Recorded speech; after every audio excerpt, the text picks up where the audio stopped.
Olá, boa noite. Bolsonaro recebe alta e, de acordo com o médico, está pronto para o trabalho.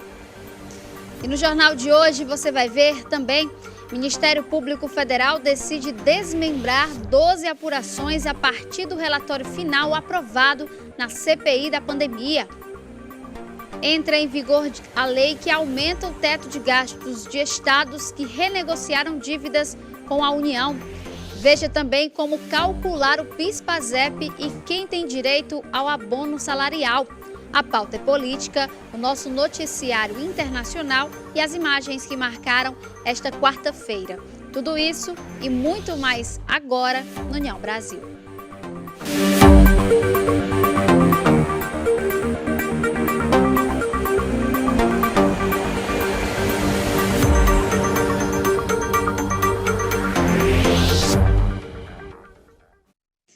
Olá, boa noite. Eu sou Esmênia Lopes e começa agora o União Brasil. Depois de bater recorde no dia 3 de janeiro, o número de casos da Covid-19 ultrapassou mais uma vez a marca ontem. Mas a notícia boa é que o número de mortes continua baixo.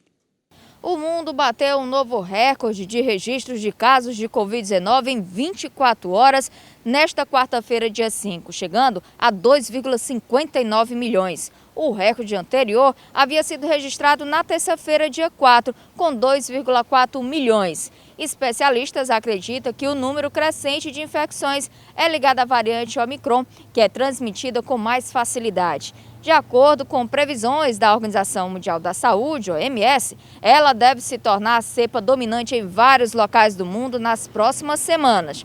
Já no Brasil, foram registrados 19 mil novos casos nas últimas 24 horas. Os Estados Unidos somaram o maior número de novos casos da doença. Outros países que sofrem com a chegada da nova cepa é a França, ocupando o segundo lugar no ranking dos quais mais registraram casos nas últimas 24 horas, com mais de 271 mil novos casos registrados. E o Reino Unido na terceira posição, com mais de 221 mil casos de Covid-19. E além do novo coronavírus, a gripe também está causando surto e preocupando as autoridades. Especialistas apontam que casos de co-infecção, ou seja, pessoas que positivaram a gripe e a Covid, já foram registrados. De acordo com o levantamento, casos de co-infecção por Covid-19 e influenza já foram confirmados em 7 estados brasileiros. Os registros de infecção simultânea aconteceram no Ceará, Rio Grande do Norte, Mato Grosso do Sul, Rio de Janeiro, São Paulo, Bahia e Mato Grosso. Esse fenômeno de contaminação por Covid-19 e gripe simultaneamente em uma mesma pessoa vem sendo chamado de flurona, junção das palavras flu, gripe em inglês, e coronavírus. O termo foi usado pela primeira vez após confirmação de um caso em Israel. No Brasil, além da confirmação de flurona em 5 estados, Santa Catarina informou que investiga possíveis casos de co-infecção, mas até o momento não há nenhum registro confirmado. E o programa Médicos pelo Brasil tem o seu edital lançado. É o primeiro e contempla cerca de 4.919 municípios. Meus queridos colegas médicos de todo o Brasil, a gente começa o ano de 2022 com excelente notícia. No próximo dia 10 agora de janeiro, vão estar abertas as inscrições para o processo seletivo do programa Médicos pelo Brasil. Vão ser 595 vagas para tutor médico, com remuneração inicial de R$ 12.600 e incentivos que podem chegar até R$ 5.828,50. E para os médicos não tutores, vão ser inicialmente 4.057 vagas, com remunerações de R$ 12.000 inicial e que podem variar com incentivo de mais R$ 3.000 a R$ 6.000. Além disso, pode haver mais incentivo pactuado com os gestores locais. Esse é o programa que a gente tanto sonhou. É o governo federal transformando um programa que continha uma bolsa de especialização temporária, agora numa contratação seletista e definitiva. É o governo federal valorizando o médico brasileiro, levando profissionais de mais qualidade para a população brasileira. Fique atento às inscrições do dia 10 de janeiro até às 23 horas do dia 6 de fevereiro. Não perca a oportunidade de fazer a diferença junto com a gente. Esse é o Brasil que a gente quer construir juntos. Boa sorte para todo mundo. Já o presidente Bolsonaro recebeu alta nesta quarta-feira. De acordo com o médico que o atendeu, ele está pronto para o trabalho. E essa peritonite gerou uma grande quantidade de reação imunológica no abdômen dele. Embora esteja tudo bem, as alças são boas, essas aderências às vezes possibilitam um quadro de obstrução intestinal. Normalmente nesses quadros nós não operamos direto, se faz uma sonda gástrica, hidratação parenteral, corta a alimentação.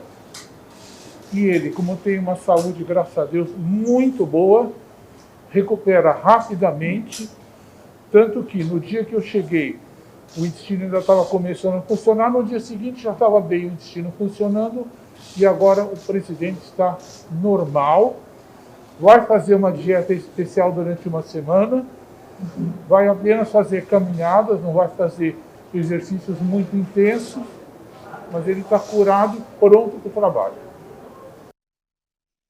Bolsonaro recebeu alta nesta quarta-feira após a internação por conta de uma obstrução intestinal, que é uma das causas dessa obstrução, pode ser prevenida segundo os especialistas, mas com a ingestão de alimentos com fibras. Após receber a alta do hospital em São Paulo, o presidente Jair Bolsonaro fará uma dieta especial por uma semana por conta da obstrução intestinal que teve logo no início do ano. O problema de saúde que causou a internação do presidente também pode afetar muitos brasileiros. A obstrução intestinal ela é uma interferência do intestino que impede a passagem de alimentos, líquidos e de secreções digestivas. Pode ser causada por diversas situações e o tratamento vai ser de acordo com a causa de base. Essas causas, podem variar desde o indivíduo ele engole um corpo estranho, pode ser causado também por uma hérnia, por um tumor, pode ser causado por vólvulos ou torções, aonde o intestino ele dá uma volta, e aí ele impede a passagem desse conteúdo. Os sintomas podem variar de acordo com a causa da obstrução. As mais comuns são parada de eliminação de fezes e gases, inchaço exagerado na barriga, dor abdominal, diminuição do apetite, náuseas e vômitos. Os hábitos de vida e alimentares podem auxiliar na prevenção de alguns casos. Será que os brasileiros estão cuidando da saúde do intestino? Eu, às vezes, procuro ir no médico, mas não é sempre. Só quando eu tô mal, assim, aí eu vou. Nós se preocupamos, Todos nós se preocupamos, porque nós não temos orientação médica, porque a gente paga um preço muito alto. E quem é que não se preocupa hoje em dia, Para esta gastroenterologista, a população deve manter uma boa alimentação regada de fibras para poder auxiliar na saúde do intestino. Sempre priorizamos uma dieta rica, primeiramente, em fibras, em torno de 25 a 30 gramas de fibras ao dia. Alimentos ricos em fibras, como alimentos integrais, psyllium, chia, frutas como ameixa, mamão, são ricas em fibras. Além disso, uma ingestão de água adequada, de 2,5 litros a 3 litros ao dia, para que essas fezes possam tornar-se menos duras e menos ressecadas possíveis. E a terceira coisa, sempre praticar exercício físico, para que melhore o trânsito intestinal. E no próximo bloco, a pauta é política e ainda nesta edição, as imagens que marcaram esta quarta-feira e o nosso noticiário internacional.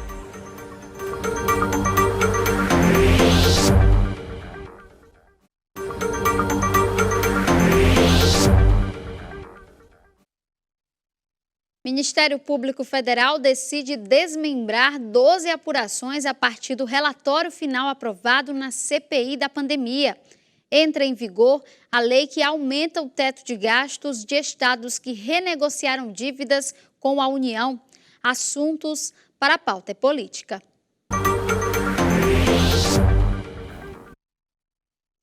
Os senadores repercutiram na manhã de hoje a decisão do Ministério Público Federal de desmembrar em 12 apurações a investigação a partir do relatório final da CPI da pandemia.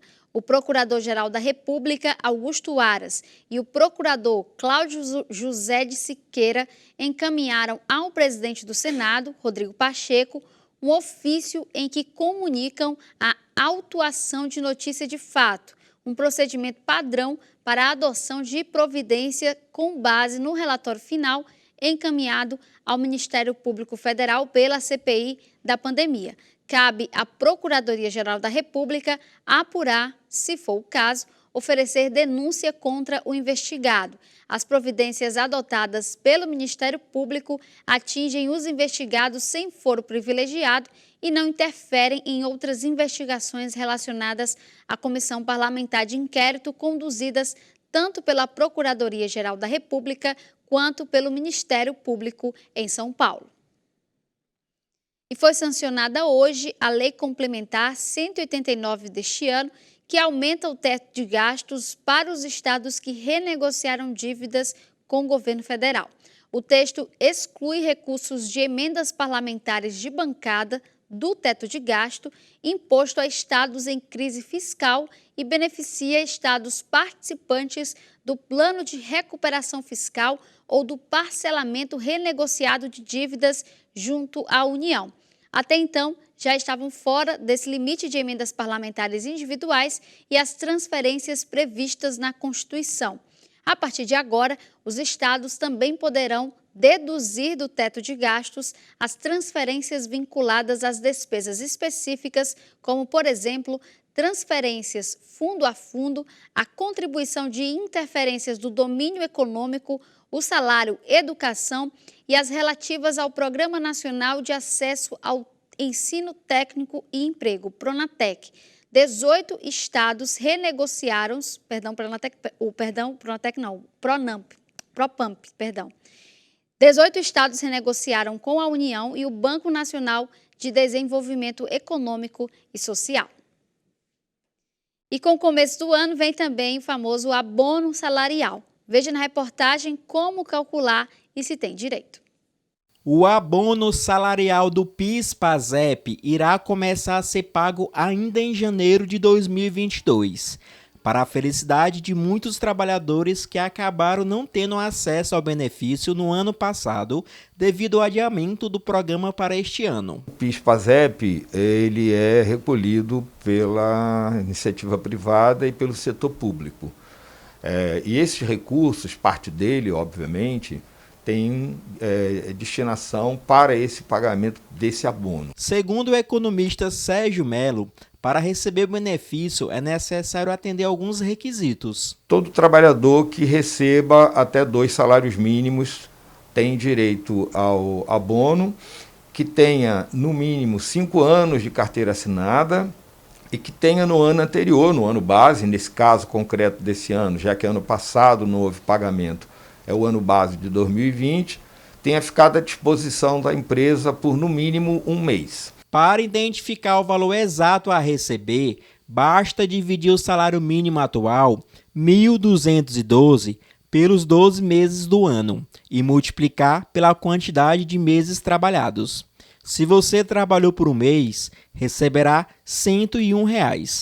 2 meses trabalhados, R$ 202. E assim sucessivamente, seguindo a regra até os 12 meses trabalhados, que será de R$ 1.212, o valor do salário atual. Para saber se o trabalhador tem direito a receber o abono salarial, é necessário acessar o site da Caixa Econômica ou do Banco do Brasil, ou ligar para o número 158. Também tem a opção no aplicativo Caixa Trabalhador. A população já tem um destino certo para o abono salarial. Sim, já estamos ansiosos para ele, né? E aí, pretende fazer o que com o pagamento? É comprar outras coisas ou pagar dívidas que ficaram do ano passado? Pagar dívidas atrasadas. Pagar as dívidas. Só o que foi feito foi dívida, agora esse fim de ano. Pagar. Então, vai pretender pegar esse dinheiro, esse salário mínimo a mais, né? E vai quitar as dívidas que estão pendentes do ano passado? Sim, material escolar também, pode ser que dê E sobe um pouquinho para quitar também o material escolar, né? Que é um absurdo. E o clima favorável deve fazer com que a agropecuária brasileira tenha um 2022 animador.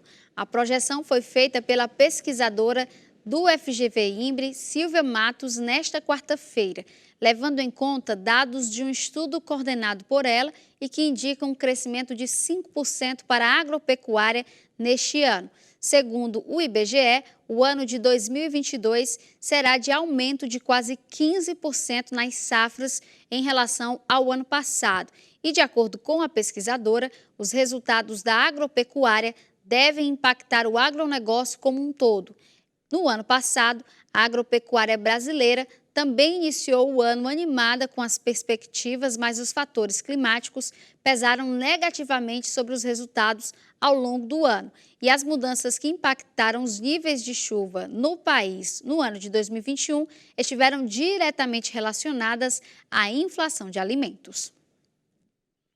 E você que nos assiste sabe a importância da leitura.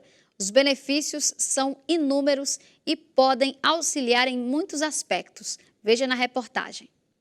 A leitura é algo importante na vida do ser humano.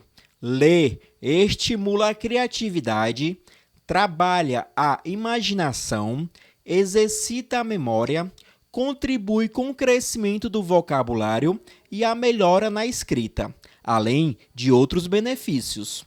Para que a gente possa trocar essas ideias, trocar informações, compartilhar saberes e também deleitar a nossa alma, buscar o prazer, o entretenimento, o gosto por um bom livro. Segundo o professor João Filho, o ato de ler vem perdendo seu valor nos últimos anos. A gente vive numa sociedade muito rápida, né? Na sociedade da cultura da imagem, e a imagem fluida, a imagem líquida, como diria o filósofo Zygmunt Bauman. De acordo com João Filho, a leitura traz vários impactos positivos na vida do ser humano. Os benefícios, né, os impactos positivos são os mais inumeráveis. Desde você ampliar o seu vocabulário, até você adquirir um repertório mais enriquecido, até você ter capacidade de expressar com mais proficiência seus sentimentos e suas ideias. Os impactos são e a capacidade de pensar, de raciocinar, ela se desenvolve, você passa a processar informações de maneira mais rápida. O estudante de jornalismo Paulo Carvalho não tinha o hábito da leitura. Mas quando ele chegou no ensino médio, sentiu a necessidade de buscar novos conhecimentos através dos livros. Dizem por aí que se você não gosta de ler é porque você ainda não encontrou o seu gênero literário favorito. Eu encontrei o meu, que é o cristão, e a partir daí comecei a me aventurar em diversos autores, em diversas temáticas, colocando como meta ler pelo menos 12 livros por ano. E no próximo bloco, as imagens que marcaram esta quarta-feira e o nosso noticiário internacional.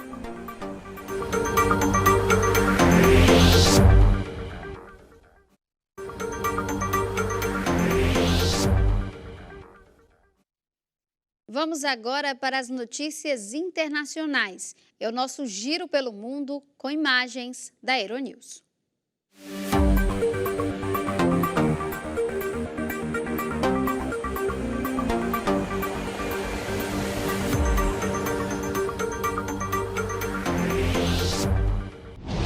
Em Cabo Verde, a Covid-19 está paralisando o governo. Com a Omicron circulando no país e apenas 1,8% da população com a dose de reforço da vacina, as infecções estão se multiplicando. O primeiro-ministro do país anunciou que há 5 ministros infectados com o coronavírus e que tem em seu gabinete praticamente parado por causa dos casos positivos entre os funcionários. Em uma comunicação conjunta com o presidente da República, o chefe do governo anunciou uma contratação de mais pessoas na área da saúde, especialmente enfermeiros. O país registrou 1.025 casos nesta terça-feira. Com o governo enfrentando problemas e o estado de emergência na capital econômica do Cazaquistão, o presidente anunciou medidas duras contra os protestos. As autoridades denunciam ataques massivos contra as forças da ordem e afirmam que a contestação, iniciada em protesto contra o aumento dos preços do gás, resultou na morte de vários policiais.